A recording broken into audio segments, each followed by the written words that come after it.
저희 교회는 지킵니다. 매년 종려주일, 고난주일로 감리교회에서 번갈아가면서 지키게 하는데 이번에는 종려주일로 지키게끔 되어 있어요. 종려주일은 예수님께서 나귀를 타시고 예루살렘으로 입성하실 때 제자들과 그 예루살렘에 있던 수많은 군중들이 자기들의 겉옷을 펴고 그리고 종려나무를 흔들고 또 종려나무도 길거리에 깔면서 호산나 다윗의 자손이여 라고 외치며 예수님의 왕으로 입성하시는 것을 환호했던 이 예수님의 입성을 기념하는 주일입니다.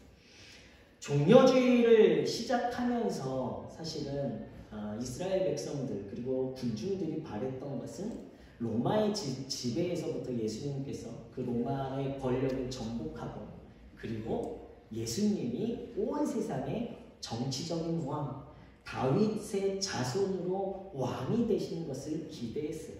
그래서 엄청나게 환호를 했지만 사실은 예수님은 이 예루살렘 입성을 시작으로 도리어 고난을 받으시는 고난주간이 시작이 되어집니다. 예수님께서 공생애 중에 자신이 메시아가 되는 것을 제자들에게 그리고 예수님을 메시아로 고백하는 사람들에게 조용하게 하셨습니다. 말하지 말라라고 말씀을 하셨어요. 그런데 종려주일에는 예수님께서 나귀를 타고 입성하시면서 예루살렘의 왕으로 들어가심으로 내가 메시아다라는 공식적인 선포를 하십니다. 내가 그리스도다라는 것을 만천하에 드러내는 것이 바로 종려주일의 이 예루살렘의 입성을 통해서 일어난 일이에요. 예수님께서는 이 예루살렘에 들어가시기 전에 먼저 제자들에게 시킨 일이 있습니다.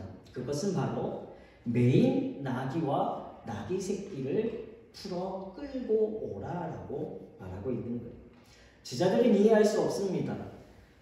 자신의 소유도 아니고 남의 소유인 남의 나귀를 끌고 오라는 것도 이해할 수 없지만 사실 예수님이 왕으로서 예루살렘에 입성하셔야 되는데 예수님의 능력이면 말도 준비하실 수 있고 또 큰 가마도 준비하실 수 있는데 그것을 타고 가시는 것이 아니라 나귀를 타고 가시겠다라는 것. 제자들이 왕을 모시며 예수님을 섬겼던 예수님의 옆에서 섬길 때에 얼마나 이 위치가 좋습니까? 이제 왕 되실 분의 최측근, 내가 최측근이야. 제자로서 얼마나 뿌듯했겠습니까? 그런데 예수님께서 말을 타고 가시는 것이 아니라 나귀를 타고 입성하신다는. 나귀는 짐을 싣는 동물이죠. 뒤뚱뒤뚱거리면서 그 뒷모습은요 너무 볼품 없습니다. 도리어 웃겨요. 우스꽝스럽습니다. 그런데 그 나귀를 타고 예수님께서 왕으로 예루살렘에 입성하신다니까 제자들은 마음에 들지 않았어요.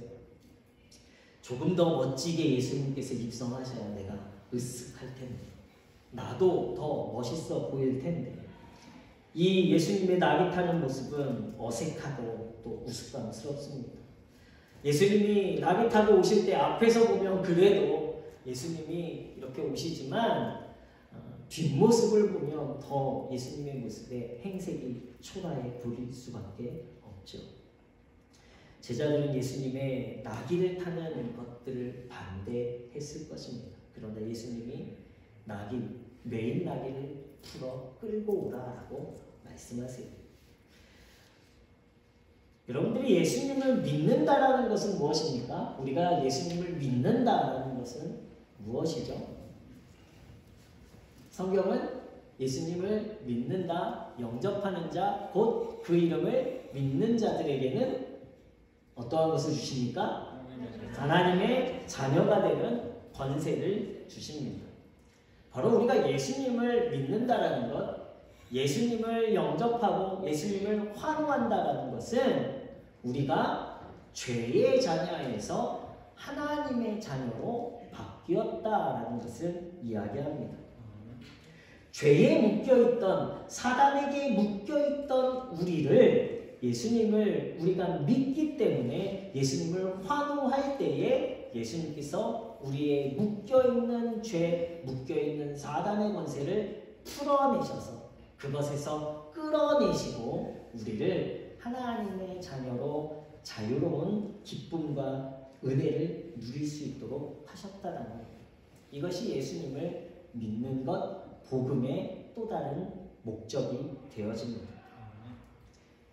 오늘 말씀을 보면 예수님의 예루살렘 입성을 예수님이 어떻게 입성하셨냐? 나귀를 타고 참 우스꽝스럽게 입성하셨냐?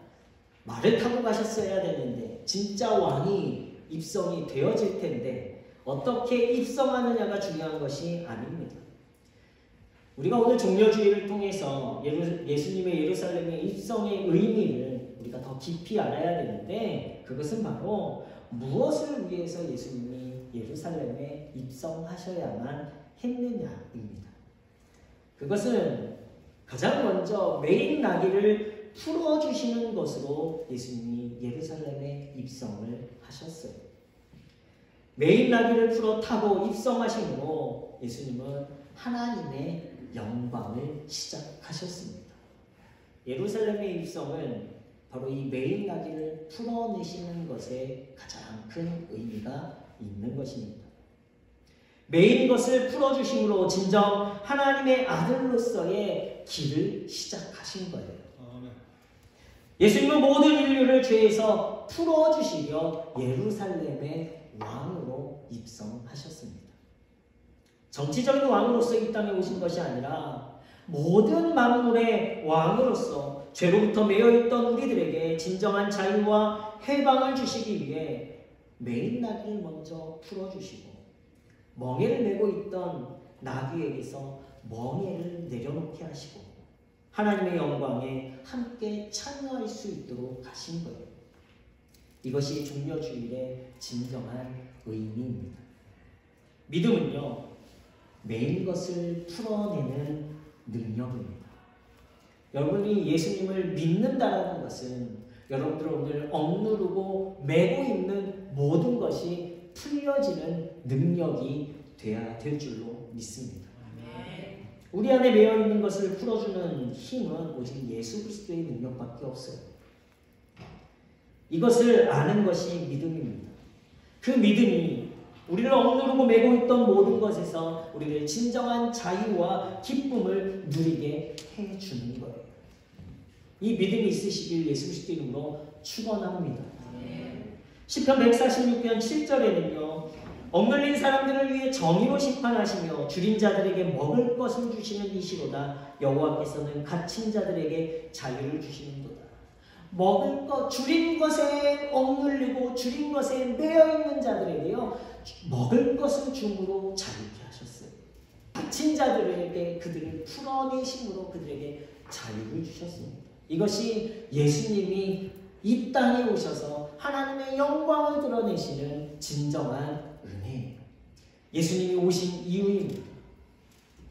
이사야 42장 7절 말씀에 보면요. 내가 눈먼 자들의 눈을 밝히며 갇힌 자를 감옥에서 이끌어내며 흑암에 앉은 자를 감방에서 나오게 하리라.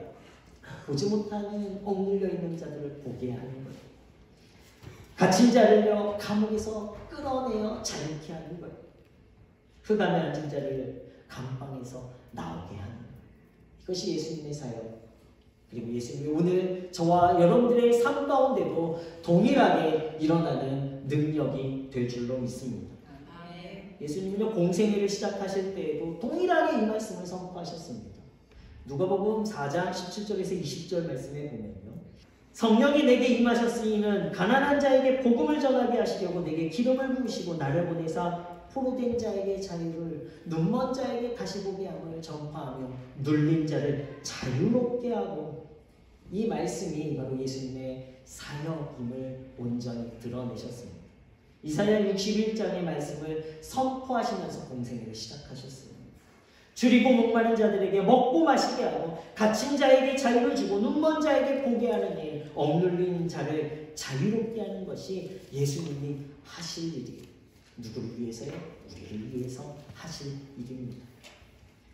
호산나 다윗의 자손이여의 외침은요, 바로 우리를 자유롭게 하시는 진정한 왕에 대한 찬양이에요.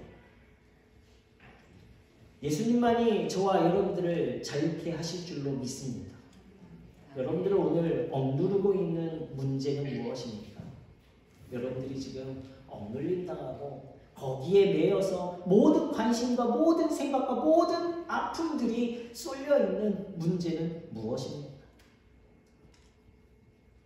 다윗의 자손으로 오신 예수님을 믿는 그 믿음이 그 모든 문제들 속에서 여러분들을 자유케 할 줄로 믿습니다. 예수님은 능력 있으신 분이에요. 예수님은 그 일을 위해서 이 땅에 오셨습니다. 우리 안에 매여 있는 것, 막혀 있는 것, 물질과 질병과 걱정과 근심들이 예수님을 믿을 때에 그 믿음이 그 모든 것들을 풀리게 할 줄로 믿습니다. 그렇다면 우리가 믿음만 가지면 될까? 믿음만 강조하였더니요, 믿음만 있는 성도가 되었어요. 우리를 자유케 하신 은혜가 무엇인지, 그 믿음을 가져야 되는 그 은혜가 무엇인지 우리가 정확하게 알아야 합니다. 무슨 말씀이냐면요, 우리가 예수님을 믿는 믿음으로 자유하게 된 데에는요, 그만한 이유가 있다는 거예요. 우리 스스로 우리의 짐을 풀 수 없습니다. 나비 스스로 그 매인 것들을 풀 수 없어요. 풀기 위한 어떤 행동에 대해서는요, 반드시 그 책임이 있다. 대가가 있다라는 거예요. 이것은 바로 예수님께서 그 대가를 치르셨습니다. 나귀를 풀어주신 대가는 무엇입니까? 바로 예수님께서 이 나귀를 타고 입성하시면서 치루어야 할 책임과 대가가 있었다라는 거예요. 그것은 예수님이 부끄러움을 감당하셨어야만 했습니다. 예수님이 모르셨을까요? 예수님도 말 타고 들어가고 싶으시겠죠? 예수님도 가마 타고 멋진 제자들의 호의를 받고 입성하고 싶으셨겠죠? 그런데 예수님은요, 그러지 않으셨다라는 거예요. 부끄러움이 있고 수치가 있고 비웃음과 조롱이 있을 것을 아셨지만, 그러나 예수님께서 나귀를 풀어내시고 예수님이 대신 그 수치를 감당하셨습니다. 제가 결혼할 때요, 돈이 없었어요. 그래서 교회에 사례받으면 그거 가지고 이렇게 뭐 하나 준비하고, 저희 집사람한테 너무 미안해도 장모님한테 너무 죄송한 거예요. 근데 장모님께서 사역자가 무슨 뭐 이런 게 있겠습니까? 이러면서 집도 교회에서 줄 거고 있는 거 가지고 그냥 살면 되지. 그러면서 결혼을 서두르셔가지고 저희 집에서는 준비된 것도 없고 그러니까 너무 미안한데, 근데 어떻게 결혼을 상견례 치르고 2달 만에 하게 됐어요. 제 딴에는요, 사치, 거칠애 같은 거 생각할 수도 없었죠. 결혼식 당일에 친구가 그래도 웨딩카는 해야지, 언제 너가 BMW 타보겠니? 내가 BMW 렌트해가지고 웨딩카는 만들어줄게, 이러는 거예요. 그런데 제가 교회에서 예식장 할 비용도 없으니까 교회에서 이렇게 결혼식을 했는데, 교회에서 하는데 전도사가 BMW 웨딩카를 타는 것도 웃기지 않니? 그냥 해주고 싶으면 내가 가지고 있는 그 차에 그냥 장식만 해줘, 이렇게 이야기했어요. 그리고 나머지는 축의금으로 내라, 이렇게. 그랬는데 그때 제가요, 아는 목사님이 2달 동안 결혼 준비하고 이러라고 차를 빌려주셨어요. 그 차가 구형 엘란트라예요. 아주 투박한 네모 반듯하게 생긴 엘란트라, 그것도 스틱이에요. 근데 거기다가 웨딩카 장식을 해놓은 거예요. 문제는요, 그것 타고 호텔까지 가는데 모든 사람들이 쳐다보고, 부끄러움은 절의 몫이에요. 이게 왜 얼마, 처음에는 그냥, 야, 그래도 전도사가 이러는데 그냥 거기다 장식해라고 했는데, 그걸 막상 타고 가니까요, 너무 부끄러운 거예요. 저희 집사람은 밑에 그냥 거의 창밖에 보이지도 않아요. 제가 선택하니까 저는 괜찮다고 하지만 집사람한테 너무 미안하더라고요. 그게 얼마 한다. 어떤 행동에는요, 그에 따른 그에 상응하는 책임이 있어야 돼요. 예수님이 메인 나귀를 풀어주시고 그것을 타셔야 했는데 얼마나 부끄러우셨겠습니까? 그렇지만 예수님은 그 수치를 견디기로 하신 거예요. 십자가의 수치에 비하면 아무것도 아니었습니다. 하나님의 영광을 위해 당연히 견뎌야만 하시는 거예요. 예수님의 수치와 모욕과 부끄러움을 참으신 그 겸손 때문에 오늘 저와 여러분들이 당연히 우리를 묶고 있던 모든 것을 예수님께서 풀어주실 줄로 믿습니다. 왜 주님께서 기꺼이 모욕과 수치를 참으시고 우리를 풀어내셨습니까? 그것은 3절 말씀에 이렇게 말씀하고 있어요. 누가 무슨 말을 하거든 주가 쓰시겠다 하라. 그리하면 즉시 보내리라 하시니. 사단이 왜 너희들을 풀어줘야 돼? 라고 할 때요, 우리는 당당하게 내가 주님께 쓰임받겠다라는 믿음이 있으면요, 사단은 어쩔 수 없이 예수 그리스도의 능력 앞에 우리를 내어줄 수밖에 없어요. 어떻게 쓰십니까? 하나님의 영광을 위해서, 하나님의 뜻을 위해서 쓰시겠다라는 거예요. 메인 것에서 풀어 주님께 쓰이는 나귀들이 되시길 예수 그리스도로 축원합니다. 풀림받는 그 자유가, 주님께 쓰여지는 그 은혜가 우리에게 가장 큰 복이 될 줄로 믿습니다.